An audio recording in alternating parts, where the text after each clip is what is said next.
বাংলাদেশ এবং জাতিকে যাতে অকার্যকর করা যায়, দুর্বল করা যায়, সেই পদক্ষেপ অতীতে স্বৈরাচারীরা নিয়েছিল, ওনারা সেই পথ ধরেছেন। আইনশৃঙ্খলা পরিস্থিতি খুবই ভয়াবহ, খুন খারাপি প্রতিদিন হচ্ছে, চাঁদাবাজি হচ্ছে, হামলা হচ্ছে, ধর্ষণ হচ্ছে, সরকার এদিকে নজর নাই। এবং সংবিধানের 59 নম্বর ধারায় বলা আছে রাষ্ট্রের প্রশাসনিক কাঠামোগুলো সর্বস্তরে নির্বাচিত প্রতিনিধি দ্বারা পরিচালিত হবে।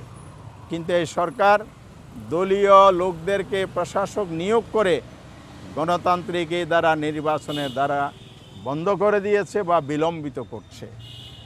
এই দাবিগুলো নিয়ে আমরা জনগণের কাছে যাব, যাতে গণভোটের রায়বলম্বে বাস্তবায়ন করা হয়।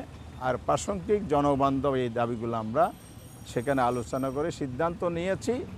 সরকার যদি দাবি পূরণ না করে, সংসদে সমাধান না করে, 11 দলের উদ্যোগে আগামী শনিবার 4 তারিখ ঢাকা রাজধানী বায়তুল মোকাররমের উত্তর গেটে বিকাল 5টায় আমরা বিক্ষোভ সমাবেশ এবং মিছিল করব।